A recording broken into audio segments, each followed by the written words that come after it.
It's 5 to 7. He looked to the heavens when he heard the engines hum. A sky full of planes and each one with a bomb. And they're gonna wanna drop them on someone. It's 5. Well, how are you? This is Keith Bengelli and Nick Lahuri. Hi Keith, how you doing? I'm doing well, and this is our fortnightly podcast, Islands at War, where we progress through each month of the occupation of the bailiwick of the Channel Islands and give you an idea of what was happening on the islands during that period, this period being May 1941. And of course, we go through items that concern all and every aspect of island life. So it's societal issues and also issues pertaining to the military. So quite a lot in May 1941, Nick. Yeah, there's loads going on. Absolutely loads of things to talk about today. Excellent. So anyway, well, we usually pick up with social and civilian affairs. Everyone's mind, of course, is turned to food. So, Nick, an interesting thing to start off here. There were queues for fish are banned. Now, this would be in the market in St. Peter Port. Queues for fish are banned in the hope that all sections of the community may be able to share the small quantities of fish that are available. A plan that cannot work. You've got quite a bit on this, haven't you? Yeah, this caused a real fuss. So just to set the scene, anyone that hasn't listened to us talk about fishing previously, there were strict controls over how you could fish, who was allowed to fish.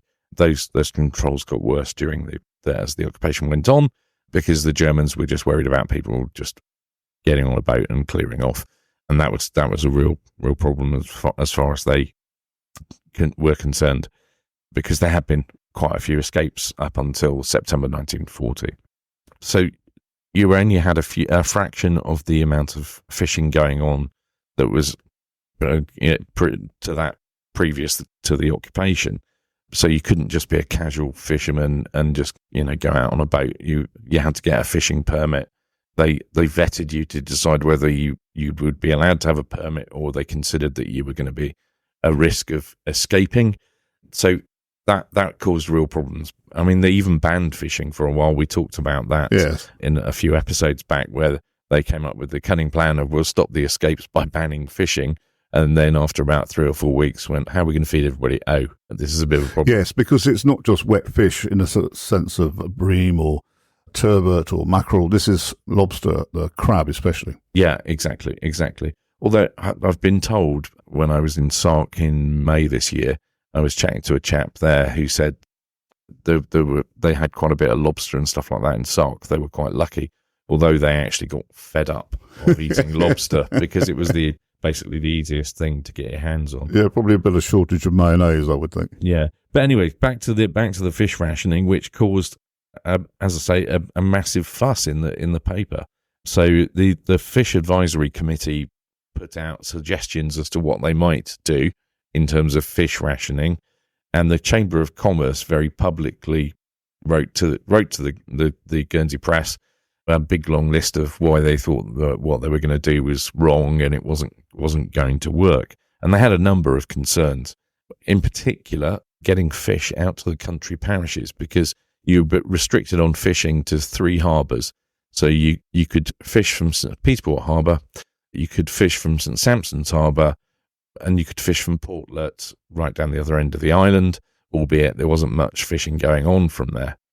And in fact, the Germans were quite relaxed about the fishing from Portlet. They didn't have quite a strict monitoring of the fishing there. You still had to have a permit and stuff, but there wasn't the use of boats in the way there were to sort of herd the fleet of fishing boats around to make sure nobody tried to escape.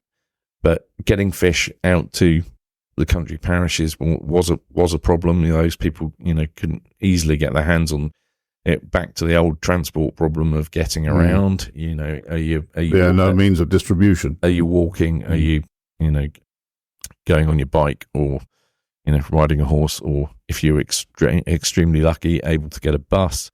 So that was a real concern of the Chamber of Commerce. They were worried about that. They also thought they didn't like the rationing cards or how the system was going to work, and pointed out, probably quite rightly, that it's no good having a ration card for fish for each week of the month, because there may not be any fish during one of those weeks, and you should be allowed to have effectively double ration the next week if that were to happen. So it was a really, really complicated thing. Durat Lil then wrote back to them in the Guernsey press with basically acknowledging that it wasn't a perfect system, and thanks for the ideas. We've had a look at some of your ideas and they won't work either. So they kind of came up with a hybrid of things. Yeah, I mean, John Leal, it should be mentioned, he was the most senior politician, I think, in Guernsey at that time. Will that be right, John Leal? Yeah. He was sort of like the Prime Minister of Guernsey in a way. He was, yeah. He was effectively the most senior political stroke civil servant, and a Durat as well, which is like a judge. Yeah. So how did this sort of progress then? They came up later on in the month with a sort of a mishmash of the ideas. They did take some stuff on board, and that's where they got to. I haven't looked at how well it worked. No, because what people should, well, I'm sure they are aware, but it's always worth reminding people, very, very few people had refrigerators in those days. Yeah, exactly. Extremely. So that was your other problem, was keeping the fish, So you had to obtain it on a day that it was available, and you had to eat it really on that day or the next. Pretty much. So you needed to get to St. Peter Port, to the market. You needed to, if there was a queue, join the queue. I mean, it was very difficult because people couldn't just hop on a bus. There was horse-drawn carriages from the country areas that left regularly, but you had to be free to be able to do that. So I mean, there's all manner of difficulties around this. I mean, if you think about it, you could be in for a 10-mile round trip quite easily if you lived in the centre of the island. You lived up St Andrews or the Forest. You could be in for easily a 10-mile round trip on foot or on your bicycle. Yes, and on the way into town, usually downhill. On the way home, uphill. and also, of course, you got to drive. The Germans were notoriously dangerous motorists with their lorries and the cars that they confiscated, and all sorts of accidents. They're regularly reported in the Guernsey press that there's been an accident. Somebody's been run over by a lorry that was on the wrong side of the road, or they were just not very good at following the rules of the road. No, fraught with difficulties. Okay, so yes, you're right. Later in the month, fish rationing cards are issued, and I'm sure as we progress through the months, this will come up from time to time. However, the milk ration was increased from 3/4 of a pint to a pint, and this was per day, wasn't it? Yeah, that's per day, yeah. The milk ration goes up and down at various points during the course of the occupation. And this is skim milk. It's basically white water as well. Very little calorific. Yeah, that's it. I mean, that's the other thing to say about it. There was some feeling that the Germans were taking the best of the milk for themselves and cream, and then effectively you ending up with, like you say, coloured water. If you'd taken a white paintbrush, you'd been painting using white emulsion or something like that, and you swirled it around in a jar of water to try and clean it. Yes. Yeah, that it'll look a little bit like that. Yes, and of course, it's really what it comes down to is the calorific value. And if you're denuding it of calories, it's okay. But then the government, the states, our local government here on Guernsey, still called the States of Liberation, the government put into practice compulsory powers for the taking of land suitable for food production. You've got something on that? Yeah, there was a notice published in the Guernsey press from the Controlling Committee of the States of Guernsey, which authorised the Glasshouse Utilisation Board and its representatives to go and inspect land that was being used for playgrounds, lawns, shrubberies, flower beds, things like that. Anything, whether it was in private hands or in the hands of a company or whatever, to go and decide if they were going to actually take that land and use it, because you are not using it for generating food. It actually says to to cultivate food for man or beast. So they were of course conscious of the fact they needed to feed the cows that were producing that milk. Yeah, I mean, some people would have had big gardens and possibly not the strength to do this. So do we know of any cases where, I mean, who turned up to till the land? I mean, I suppose labour that was taken on by the government was sent in to dig it, and then... Yeah, so the Glasshouse Utilisation Board basically controlled a lot of the vineries, and they also employed people to cultivate those vineries. So as it was them that was authorised to take this land, I assume that's what it was. They only had 4 days to declare it as well. Yeah, you were supposed to declare if you had some land that you couldn't cultivate. You had 4 days, otherwise they could compulsorily take it. Yeah, well, I mean, the very room we're sitting in is an old packing shed built at the end of the First World War, but this room, as I say, that we're sitting in, this is where tomatoes would have been graded, etc., from the vinery that used to be here. So, the bit of exactly where we're sat today would have fallen into that category. I noticed also, Nick, there was an appeal for fish livers. There was no cod liver oil available, and this was an attempt to produce some. Now, neither of us know how you produce it, but if you have your livers, but this comes back to the fishermen gutting the fish, and instead of throwing it away, they would have been asked to retain this in order for someone to know what they were doing. I'm sure they must have been, in order to produce cod liver oil. Because, going back to the late 50s and early 60s, if I ever sort of had a headache or a stomachache, the first thing my mother would reach for was some cod liver oil. It seemed to be the curative for everything under the sun. So it would have been a good calorific input, a provider, but also it was seen as almost a cure for many, many different things, Yeah, absolutely. So very important to get supplies of cod liver oil moving. So in order to keep people moving as well, I think. Further ration of chocolate is made available to the under-17s. This is where the government not actually sought to do it. They did do it. They bought supplies. The government actually bought supplies of chocolate in France as a treat for anyone under 17 to try and bring a little bit of sunshine into their lives. Indeed. And now there's an incredible story here as well. Do you remember Colin's Sweet Shop at the top of the Pollet? No, I don't. Okay, well, I do. And it had a particular smell about it, beautiful smell of boiled sweets. And so Colin's, the confectioners in St. Peter Port, the centre of St. Peter Port, top of the Pollet, for those of you who know St. Peter Port, there was a shop there, and they produced their own homemade sweets and were doing so in the war.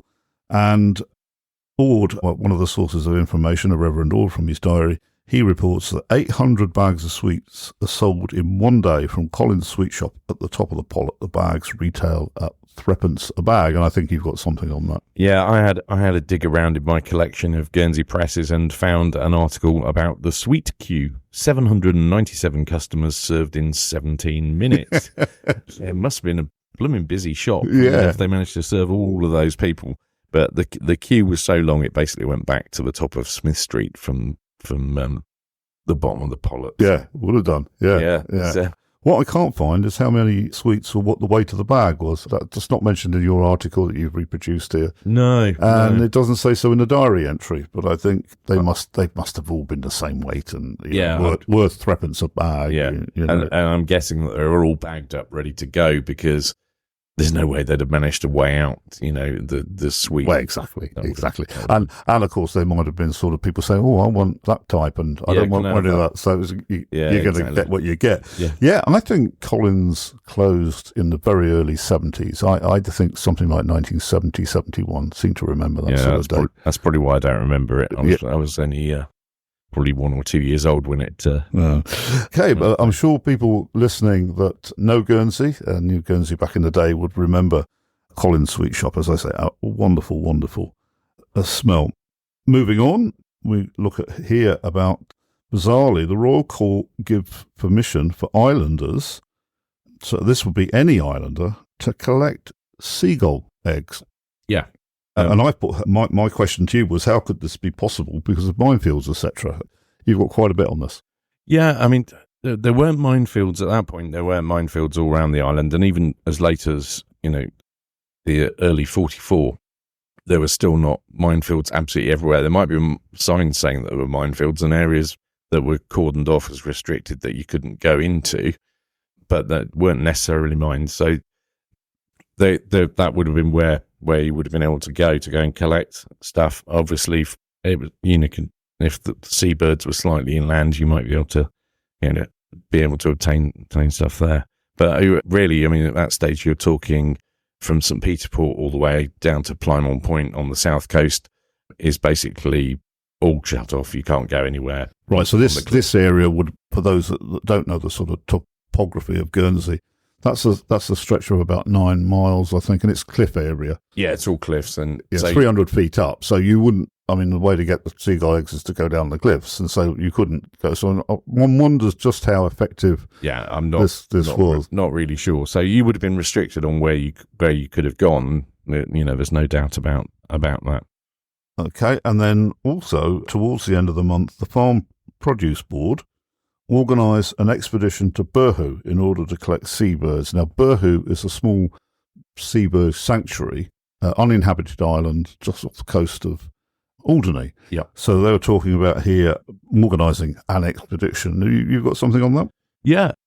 It's as you say, it's a protected area now, so you can't go and disturb the birds when they're breeding. But I'm not sure how much they would have actually managed to gather from there, because it's predominantly things like puffins. Okay, you get gulls there as well, but puffins only lay one egg every breeding season. So how successful it would have been, I don't know. I couldn't find anything else in the newspapers about whether that was successful or not. I mean, the other interesting thing about Burhu is the British actually went, a commando raid went there and had a good look at it, because they were trying to decide whether it would be a good place to go and put some guns to start blowing the living daylights out of Alderney before they attempted a raid on that. But that's another story for another day. Yeah, and in fact, shocking tidal currents around there between Alderney and Burhu.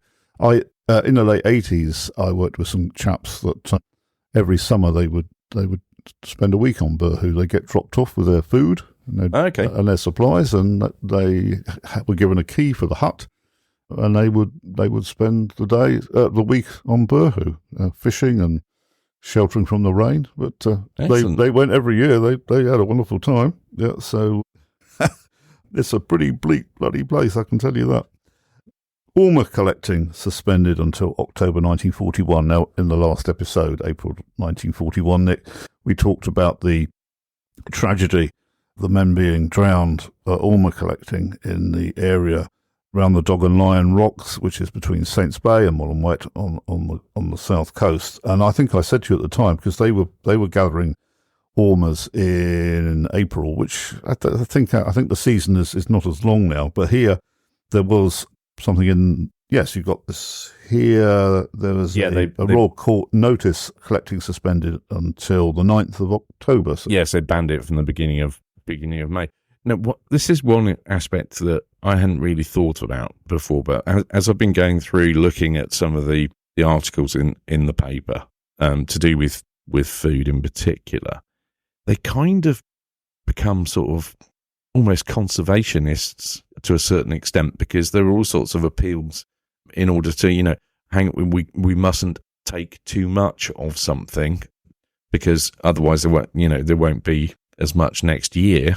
If you're going to take, I know particularly with shellfish, there was the concern that you're going to take all the shellfish this year, there's going to be a much depleted stock next year, because there won't be as many around.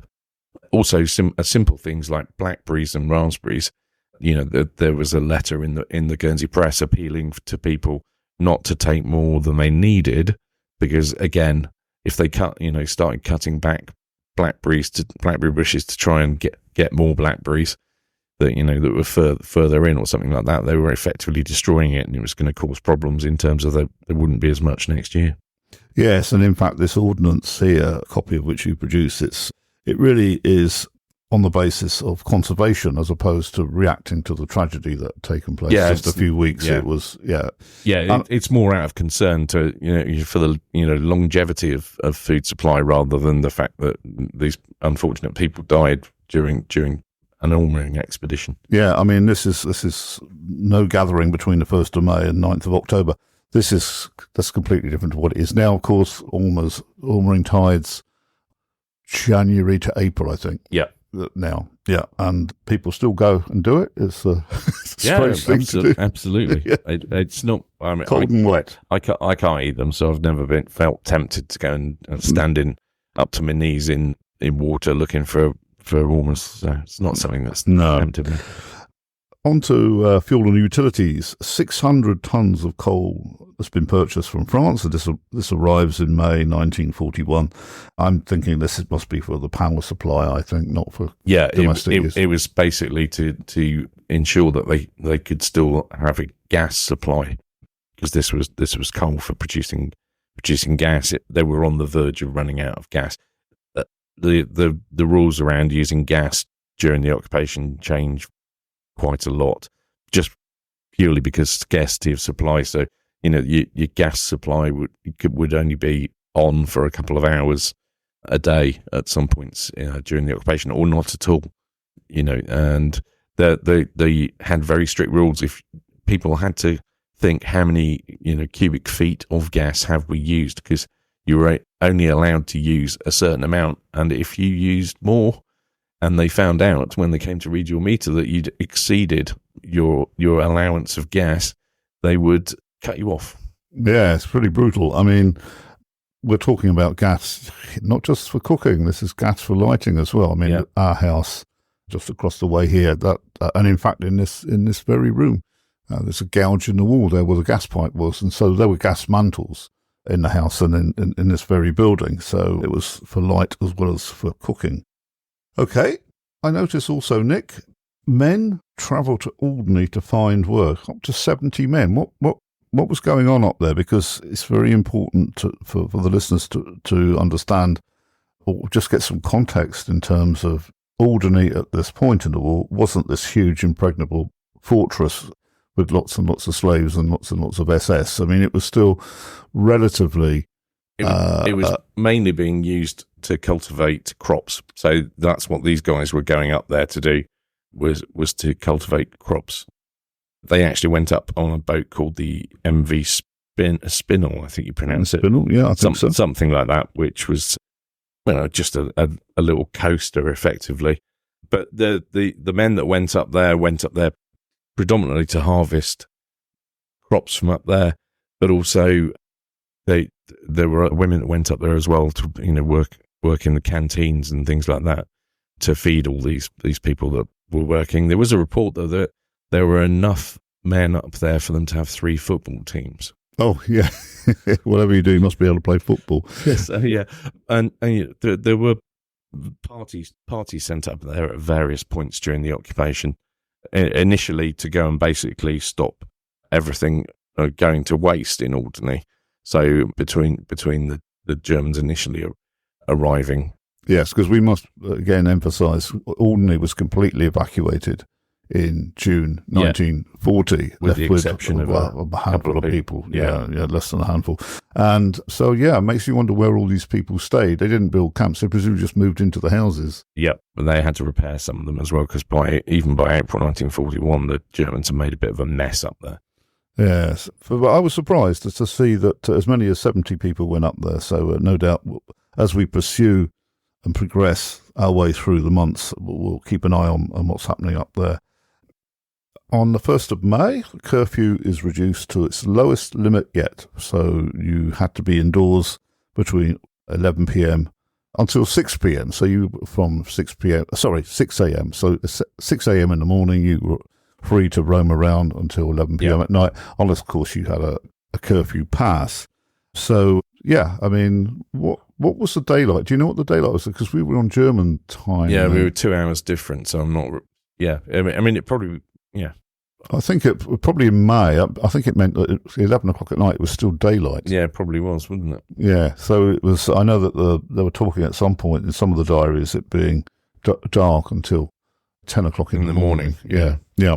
Okay. Of course, this allowed people to go out and work in the fields, and it was a maximum use of daylight there. Yeah. And the other reason as well was they did it, particularly in May, was they had various things going on. So they'd applied to have the curfew extended for specific events, and I think there were just quite a few in May. So somehow the Germans obviously decided that they would change it to 11 o'clock, because there were things like a Luftwaffe band came over to play. We got a little bit about that. Play over here. That required, because when it was being staged at the Regal, they had to allow people more time to get home if they were going to go to it. Quite how many locals went to it, I'm not really sure. And there were things like the boxing competitions and stuff like that. A massive amount of boxing competitions also going on at the Regal during the course of that month, and other things. Plus, if you lived in the country parishes, we're back to the same problem. If you actually wanted to get some entertainment and you had to come into St. Peterborough, you had to walk home or cycle home, and you had to get there before the curfew was over. So they didn't change the opening times of the pubs, interestingly. No, we talked about that last month. If you, in fact, we're going to talk about drink a little bit later.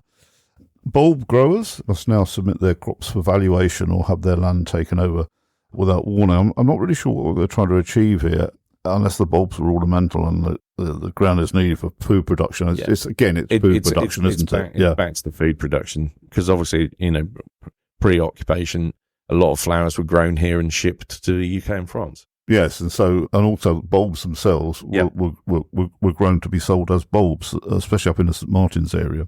Okay. Schumacher. So who was Schumacher? Good question. Schumacher. He was a senior German officer at that point? I think he was. Yeah, he was one of the senior German officers. I think he might have... I'd have to check, actually. Their hierarchy's a bit odd. Yeah, I think Schumacher was Schumacher related to somebody? Was it Van Ronsted? We'll look into that. I think he was related by marriage or related to somebody pretty senior, and I think he was a big wheel. Yeah, anyway. yeah. We'll look into exactly who Schumacher was. Anyway, he issues a fresh set of regulations governing purchases by the military from 1st of May, and a limited number of permits will be made available to the military. Another notice lists the items not covered by the permit, so this appears to be an attempt to stop newly arriving troops buying up shop items. You've got something on here. Yeah, they published an order in the Guernsey Press, both in German and in English, basically saying what articles were going to be controlled. So trade in things like, some of them are a little bit odd. So mica and asbestos, you couldn't you couldn't sell that to the Germans without a permit. Industrial oils, fats, waxes, resins, glue, soaps, industrial diamonds, and precious stones for technical purposes. You're not allowed to trade in those. So some of these things that they're trying to control wouldn't have been able to sell them anyway, because you just wouldn't have had them. Forestry and wood industry products, you couldn't sell them any coal. Cement and other building materials. I'm not really sure that we were big into cement. No. I think it was more the Germans. But yeah. On a more serious note, there were things like paper and packing and office supplies, that sort of stuff. And just foodstuffs, except fresh vegetables and fresh fruit. And you weren't allowed to sell them spirits, but you weren't alled to sell spirits anyway. So no. In fact, we've got something on that exactly, later on. Exactly. Yeah. Okay, so it was really just the Germans becoming increasingly bureaucratic as well. Yeah, and they published the permit in the paper as well. So I've got 2 copies of that particular edition of the Guernsey Press, and one of them was obviously used by somebody because they cut out in one edition of it. They cut the permit out, so they must have cut it out and filled it out, and that must have been a German, because the permit was held by the German themselves and handed over when they were trying to purchase something. So okay, so it would have been in both languages. Yeah. The permit was in both languages, and it also says on the permit that the purchased goods are to be paid for in cash. Okay. Yep. Okay, moving on. Motor owners still in possession of their vehicles must report this by the 10th of May. And they went through the latest models and that. So were there many cars on the road? Not really. No. One problem being petrol, the other problem being the Germans had confiscated a lot of them anyway. So there weren't really, you kind of had to be a doctor or somebody else like in that sort of role to be allowed to have a car, and even then that a vet or something like that. Even then that was because I remember there was a sort of spate in the late 60s or 70s when I was a little paper boy of pictures in the press of cars being found in old sheds that had overgrown, and people had secreted cars away. Yeah. Probably either died during the occupation or never came back to the island. And these sort of remote farms and things, and people were sort of unearthing these old Fords and whatever with rotten tyres or no tyres, and mice living in the seats. I doubt if there's anything out there now. Allegedly, my great uncle had a motor car available on Liberation Day, remarkably, having hidden it away. I've heard of that. I don't think he was the only one. There were a few around who just managed to hide them. Obviously, a bit of a risky business because you'd be in big bother if you got caught. But allegedly he was able to turn up in his car on Liberation Day.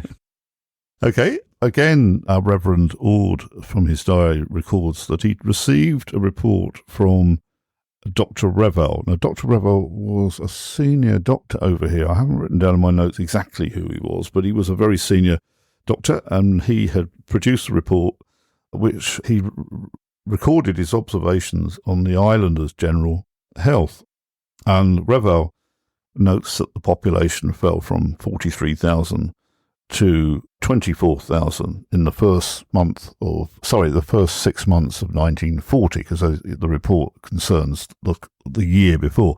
Now, of course, we had the evacuation. We had men and women going off to serve in the forces. So we went from 43,000 down to 24,000, but deaths in the first 6 months of the year are half of what they were in the second months of the year. So I think the spike in deaths would have been caused because of the air raid. Yeah. And also, it shouldn't be forgotten, and I think it has been forgotten, that people continue to die from the effects of the air raid on St. Peter Port on the 28th of June 1940, well into 1941. So the death rate in the second 6 months of 1940 was high compared to the first 6 months, and of course the first effects of things like malnutrition, etc. And also you had things like the tragedy that we talked about, where people went ormering. There were sadly already people who were so depressed by the Germans being here and how they were controlling every aspect of their life that they actually took their own lives very sadly, because they just couldn't see how they were going to cope going on, and didn't, there was the uncertainty of knowing what was going to happen next. And Revell also recalled, because this was a societal survey as much as anything, he records that there were, in the first half of 1940, there were 291 marriages and only 72 in the second half. So the occupation, obviously, one of the things is the population halving. Yeah, that's going to have an amazing effect. And then 72 marriages in the second half. It's hard to imagine people wanting to get married, but maybe it was a solace and a comfort. Part of the marriages in the first half as well were probably, some of those will have been people who decided to get married, and because they were going off to fight or whatever, and they wanted to get married before they went. Okay, this is an interesting one. An order bans the use of cameras both inside and out. Yeah, it was fairly successful, but there are photographs kicking about that were taken by locals during the course of the occupation. A dangerous thing to do. You could end up in prison for it, but strangely enough, Keith and I both thought about the same photograph as soon as we looked at this, which is, if you've seen any books about the occupation, it's in nearly every one of them. It's the tank up at the old forge, which was a photograph taken by a gentleman out of a window, bedroom window. Out of the bedroom window. Now there were other people that were taking photographs, and you could get a permit if it was something like a wedding. You could get a permit for that. But there were other people that carried on taking photographs. Some very sort of covertly, and others perhaps not covertly. So from an example of the covert one, there was a funeral director who held on to his camera, and he actually took some photographs during the course of the occupation, including one where he was at the airport and he hid the camera under a duster and took a photograph of some wounded German airmen being loaded onto an aircraft, onto a Ju-52 up at the airport. For the not so covertly ones, I can't remember if I've mentioned this one before, but there was a gentleman who I don't know his real name, but the Germans used to call him Paddy the Mad Irishman, and I think they just thought he was completely and utterly insane, but was therefore not held accountable for his actions. And he would have been neutral as well. He would have been neutral as well, yeah, absolutely neutral citizen. But he liked to have a bet and he liked to have a drink. And somebody bet him after this came in. One of his friends, presumably, bet him at the pub that he couldn't come back with a photograph of the German fortifications that were being constructed at Jerbourg. Which would have been the Strasbourg battery. Yeah, he couldn't come back with a photograph of those within 24 hours.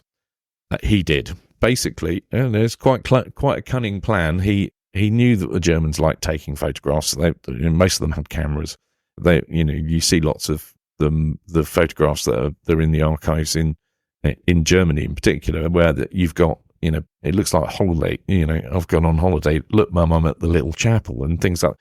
They seemed fascinated by the little chapel. Yeah, I've seen an awful lot of photographs of Germans at the little chapel, and so he took advantage of that. And I think more by luck than anything else, found some Germans that were taking photographs of themselves in front of the guns up at Jerbourg, and sort of offered to take some photographs for them with their camera, and then just. Whether this is correct or not, I don't know. But apparently, he then said, "Oh, could I take a photograph of you all with your impressive gun, etc.?" Talked them into it. They all posed, had a photo, and off he went on his way. And obviously, developed the photo. Must have developed it himself, I would imagine.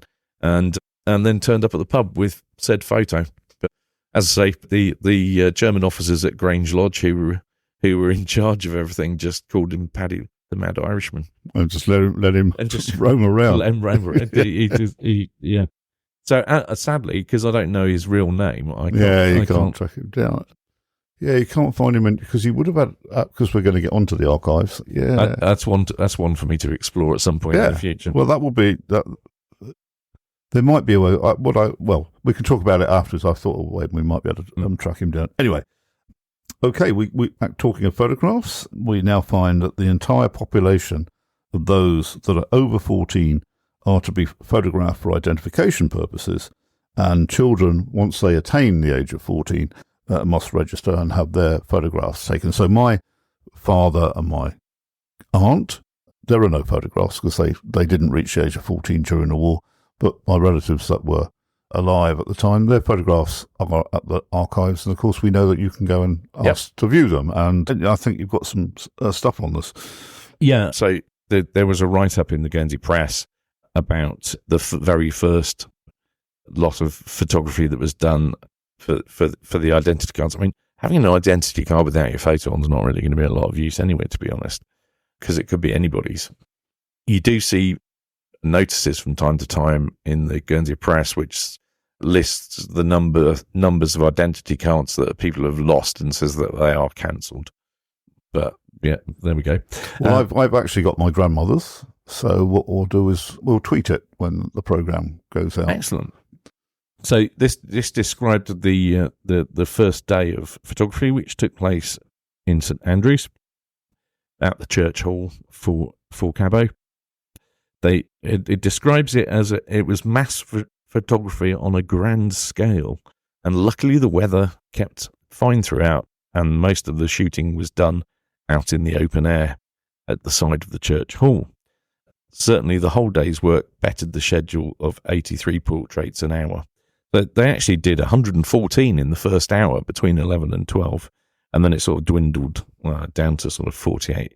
Yeah, people reading some of the diaries, certainly the Violet Carey diary, talking about people getting sort of their hair done as best they can and putting on their best clothes and treating it as a day out, having a good gossip up there. Oh, yeah. And it was dressed up as a photo census. So it's not anything sinister like your identity card. We're doing a photo census. Mm. Yeah, and in fact, there are quite a few of these cards have remained. There's one which the government had, or stroke Germans had, which of course is what you can ask to view in the archives, and then obviously you would have kept one yourself to produce if challenged. And it just so happens I happen to have my grandmother's, but no one else in the family, just my grandmother. Yeah, you can see the registration form that they had to fill out. That's what you get to see at the archives, which can be really useful because it gives the addresses and also names of relatives or stuff. So if you're actually looking at an individual that you don't know very much about, it can give you leads to other people. One thing that I found quite interesting recently in the Jersey archives is, for some reason, I don't know quite why, on the registration forms for people in Jersey, if people got into trouble, it was quite often sort of penciled in on their registration form. I don't quite know why, if they've been sent to prison for a month and stuff like that. It's quite often a penciled note. I can understand where they write things like left the island when they were evacuated by the Germans, because they like to call it an evacuation rather than a deportation, and things like that, because they would want to record that the person wasn't on the island anymore, but just weird stuff like them going to prison or just being in front of the court and not getting custodial sentence. This little bit of sophistry around evacuation and deportation, I think, was an eye on the Geneva Convention, I suspect. Yeah, absolutely. And in fact, I'm doing some research, and you mentioned Jersey archives. I may have to. You pay a fee, I think, to. It's really good, actually. It's £20 a year. And they have quite a lot of stuff digitized already. If the thing that you want to look at isn't digitized, you can either go into Jersey Archives and go and view it, or you can pay them to copy it. And they've actually they turned it around really quickly for me, actually. I inquired on, I think it was Friday of last week, and by Wednesday I had a copy of the document. Yeah, I thought it was really good. I'm in correspondence with a lady there, and I think I'll take up the option to become they call it a subscriber. It's far more advanced, the digitalisation in Jersey, but I've been talking to archives here are working on it. Yeah, Steve Foote, who's going to come onto the programme and talk about occupation books shortly. He's been leading the charge for this, and it's soon come, which will be fantastic for everybody, especially people off island. I'm actually going into, I haven't arranged which day, but I'm popping into the island archives over here because they've very kindly dug out some stuff that I need for my book. Very helpful and very friendly, and take immense interest in what one is doing. Nice people there. Anyway, okay, we move on now to in the La Gazette Officielle, which is a sort of public notice within the local papers, and it's a sort of a statement of change of law, or that is an official, obviously an official order. Records two more orders, absolutely both ridiculous. So it has been decreed that no one should paint their house. So no decorative house painting is to be undertaken. I mean, it's very difficult to know who would have the strength or spend any money on house paint and then get ladders and start painting their hell. Yeah, I'm not really sure who would do that, to be fair. Really bizarre. And then no importation of goods to be undertaken without permission, as if you're going to start a import-export business. Yeah, especially given that travel was heavily restricted. Yeah, it's just, someone sort of has a bright idea, or what they think is a bright idea, and they'll just pass a law, an order. As Ord notes in one of his diary entries, there were 40 orders in one day on one occasion. Yeah. Just because they obviously got trigger happy with controlling stuff. Oh, dear. Another interesting thing. I love these little snippets that give a little insight into how life is progressing. A doctor has put up a notice in the window of his surgery, advising women not to engage in spring cleaning in order that they may conserve energy. I mean, this is a doctor say to people, just don't do too much dusting. It's back to the fact that just not enough calories to it, So you don't waste those calories on doing that. We get onto military matters now. Reverend Ord, who was a Methodist minister over here in Ebenezer Church in the suburbs of St. Peter Port, he reports one of his church officers telling the church officers, as a German officer has told one of the church officers, who then told Ord, the German officer said that he thought that the war was going badly for Germany. And this is May 1941, so they haven't yet attacked the Soviet Union, and that was in June 41. So this German officer already is perceiving it's not going well for Germany, and the German officer says, this cursed war is going to make our name stink forever in the world.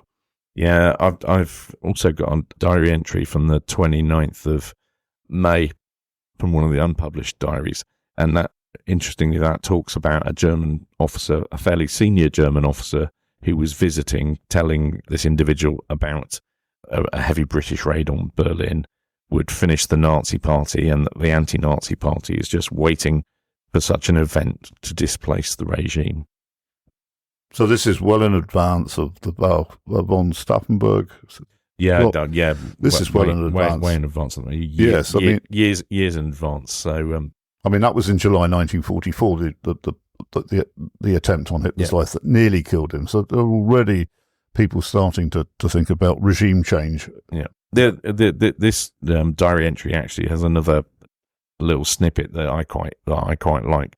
The diarist was talking to Ernie Carre, who was employed as a night pilot on boats, predominantly to make sure they didn't hit the rocks around the Channel Islands, and he talks about being in Sark and the conditions there under German occupation, which seem to have been a slightly different at this point in time compared to the other islands. And he says that the 30-odd men in Sark spend their evenings at his brother's place, the Bungalow Hotel, and the Sarkies start singing Tipperary and They'll Always Be in England. But after the drink's been flowing a bit, the most hearty voices are the Germans, who have taken up swapping hats and whatever once they've had a few drinks. Yes, don't they know there's a bloody war on? Yeah, and apparently there were a few incidents with guns being fired and things like that, just because they're a bit blasted. Yeah, oh dear. Well, Sark is a singular place now, so it must have been a singular place during the occupation, that's for sure. Okay, Ord also reporting towards the end of the month of May 1941 that he hears that a further 3,000 troops are due to arrive on Guernsey. Now, Ord was well connected because we should remind people, he was, being a church minister, he had many German officers visited the church and spoke to Ord confidentially. Ord was a fluent German speaker as well. So this is in line with what we talked about, the troop strengths being beefed up because of Hitler's personal intervention, wanted the islands protected. Yeah, this is a build-up to the fortification order coming up later in the year. Yeah, and of course, Hitler's rationale was that he didn't want the British to retaliate against what he knew was going to be the Operation Barbarossa, the June invasion of the Soviet Union. So he wanted to make sure that the Channel Islands were very well defended, both in terms of troop strength, military strength, and fortifications. So this is in line with that. Winterflood, Herbie Winterflood, the late Herbie, lovely guy. In fact, his book of press reports from 1940 came out in the early 90s. It's worth having. It's actually got the picture of the tank. Yeah, it has. It's on the front page. It's on the front page. I've got a copy in my car, actually. It's on currently sat on the front driver's seat because I was using it for something. Yeah, and so that very picture, no wonder we thought about it together. So Herbie reports that German Air Force Band, as Nick previously alluded to, arrived in the island in order to put on some concerts at various venues. And I think they were reasonably well attended. People just wanted to hear some tunes. Yeah, I'm not really sure. I've not looked at it. I know that there was a German bandmaster who actually arranged for instruments to be fixed for locals, particularly for kids. He actually went out of his way to arrange for them to be repaired by the Germans. He did that for quite a while. Even managed to get instruments for some people that didn't actually have a musical instrument and wanted to take one up. And this is an interesting one. The diarist Violet Carey, who lived out near the airport, her diary is well worth reading. Violet records that, in fact, her husband was a sort of notable person on the island, and this man came to see him to see if he could help him out, because the man, not Violet's husband, but this chap, was reported drunk, and when accosted by a policeman, the man knocked the policeman down and would try to appeal to Violet's husband to see if he could get him off. And he said, well, really, you shouldn't have been drunk. And it seems that this chap, as was the habit for some local men, because they couldn't buy spirits, they gave the money to the Germans and an extra shilling, and the Germans would go and buy hooch for them, or gin, or whatever it was, brandy, whiskey. And because the locals were forbidden to buy spirits, and Violet Carey's husband basically turned around to him and said, you shouldn't be doing this with the enemy, and you had been a serving soldier yourself. So he shamed the guy, but it was quite a common practice, apparently, to do this. Yeah, people did get around the spirits thing in the early days, not so much later on, because they just couldn't get their hands on any. Yeah, again, I suspect to be found lying drunk as well. People have just become unused to the drink. You think you're just taking it home. Yeah. You do see quite a few cases in the Guernsey press throughout the occupation of either cyclists having accidents because they're drunk, or people being found lying drunk or whatever. So yeah, I'd imagine if you didn't have access to booze for an extended period, and then suddenly somebody digs out a bottle of spirits or whatever, you'd be fairly drunk fairly quickly. Yes. Okay, well, we're approaching the end of the program. We have a few things that we want to share with you. We've had a lovely email from follower or listener Kim, and she writes, good morning, I have been listening to your podcast and it's very interesting. Thank you, Kim. My great-grandfather was an Edward Wilson. One of his 9 children was Kim's grandmother. The youngest of the 9 is no longer alive, but Kim believes that one of the 9 is still alive. But Kim remembers one of the stories that her well, I'm assuming, Kim, that you are her, but you could be a he, would say, Kim's gran would say, was that her dad's boat was shot at by the Germans and he drowned because he had his Wellingtons on. Anyway, if you need any more info, I can try and help if needed. Well, we've sort of had a little look round, Kim. We can't put our hands on anything. So anything that you have is honestly so useful, isn't it, Nick? Yeah, absolutely. Happy to look into that. Just the slightest snippet in a letter or a diary can throw so much light on some research somebody's doing. Yeah, absolutely. It could be the missing piece that joins things up. Yeah. So Kim got hold of us on this following email address, which is occupied@gnetradio.com, because this is a podcast that appears on Amazon, Spotify, etc., but it is also available on Gnet Radio, which is www.gnetradio.com, and you can go to Mixcloud, which is the Listen Again facility, and you can listen to it live when it comes out on Mondays at 7 p.m. UK time.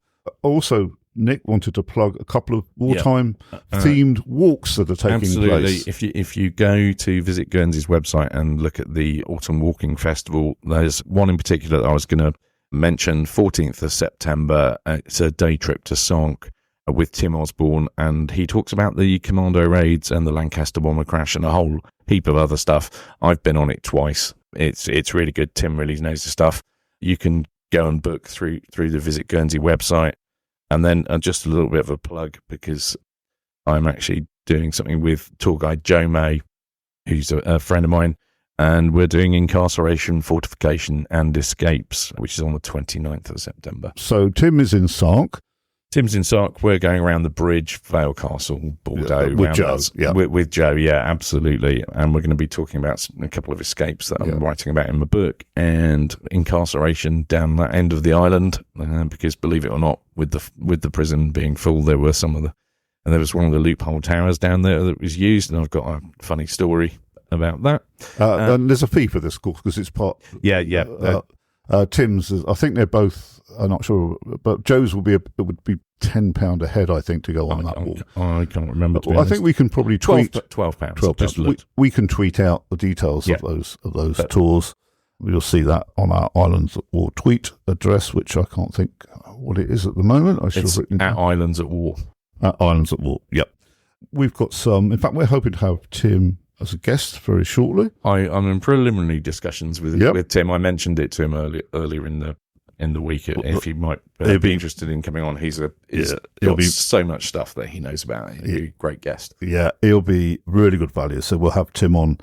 We're just sorting out the structure of that. Also, an upcoming guest will be publisher Steve Foote to talk about the books that he's published or had republished, brought back to life, that concerned the occupation of the Channel Islands and the bailiwick of Guernsey in particular. So I'll just give you the email address again if you wish to get in contact with us. Anything at all. It's just always a subject for research, and it's just, fantastic to hear all these family details. So occupied@gnetradio.com. Also, it's worth mentioning, this is not the only podcast from Gnet Radio. We also do 3 Men in a Shed, where myself, Simon and Martin all discuss the idiosyncrasies of our record collections and such. And there's a podcast Mixcloud. Sorry, I'm going to start again. There is a music list on Spotify for that. So just type in 3 Men in a Shed using the number 3. So our next one will be June 1941, which marks a whole year of occupation. Whole year just of occupation. So I think that's that. We're going to play out with Jim. It's goodbye from Keith and also goodbye from Nick. Okay, and we'll catch up with you in a couple of weeks' time. Bye-bye. He looked to the heavens when he heard the engines hum. A sky full of planes and each one with a bomb. And they're gonna wanna drop them on someone. It's 5 to 7.